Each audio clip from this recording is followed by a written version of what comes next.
Hey guys, it's your favorite rogue Chirpy. We are opening our vault today. We are setting our loot spec to anything with daggers. We're trying to get a 424 dagger since we're currently sitting on a 418 and a 415. A Whispering Encounter icon would be pretty cool. Boots with crit mastery would be pretty cool. A belt with crit mastery would be pretty cool. A cloak with crit mastery would be pretty cool. Those are the main pieces that I'm missing here. So let's see what we get.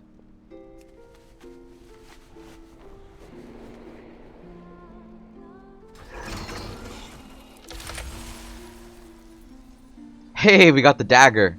That's awesome. Alright. Yeah, we get the dagger. That's awesome. That's the best choice that we could have gotten from our vault. Now let's see what key we get. A 25 Algathar. Not the worst key, not the best key, but definitely not the worst. That's awesome.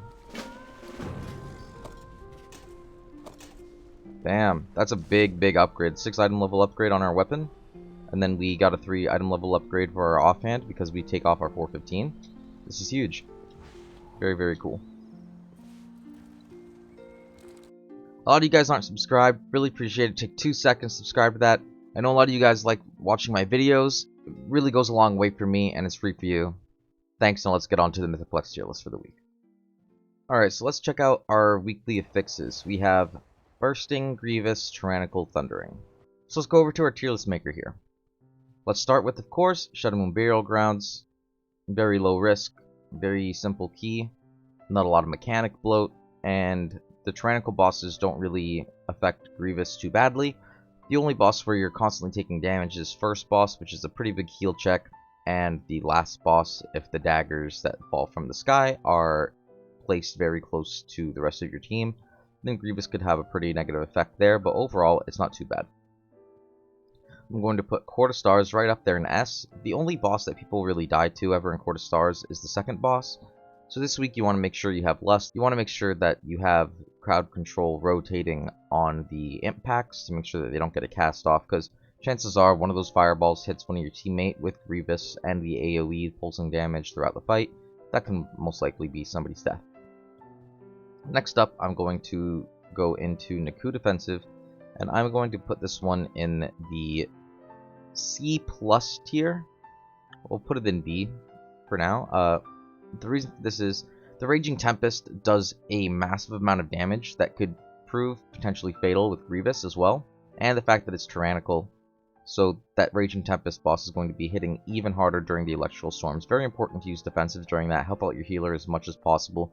You're going to be taking the electrical damage as well as Grievous damage throughout this fight, so that could be very hard to heal.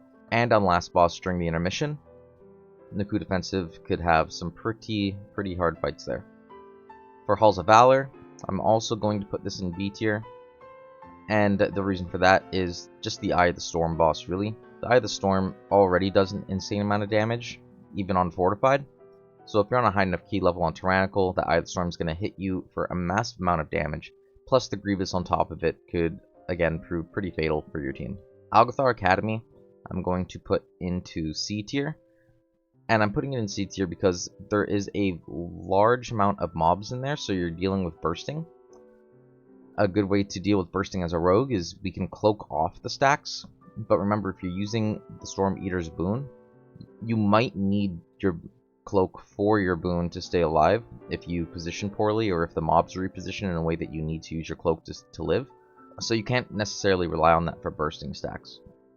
And for the bosses in there, Veximus hits really hard on Tyranical with the Mana Bombs and the Arcane Fissure, and then Kroth the bird hits really hard for your tank.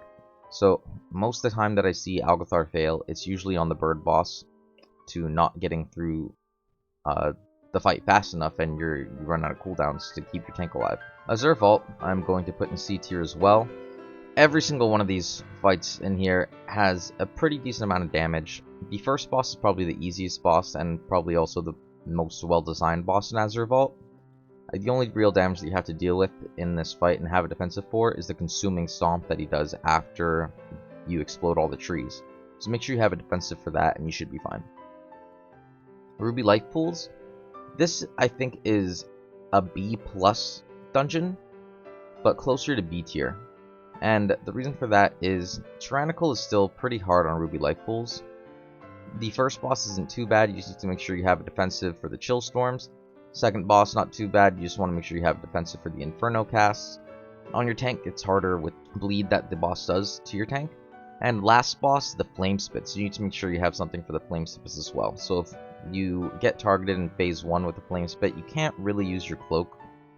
So you want to be able to have your cloak for phase 2 when you're doing Ruby Life Pools on the last boss to drop the Flame Spit, because you need to just nuke down that dragon. And then Temple of the Jade Serpent.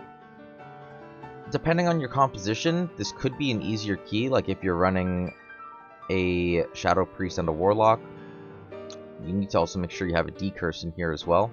And the bursting stacks with all the little mini dudes exploding, I'm not sure if they give bursting or not, but if they do, that's not really great. And the bosses in here aren't too bad. Perilyn Strife deals a decent amount of damage, and with Grievous on top of it, that's going to put even more stress on your healer.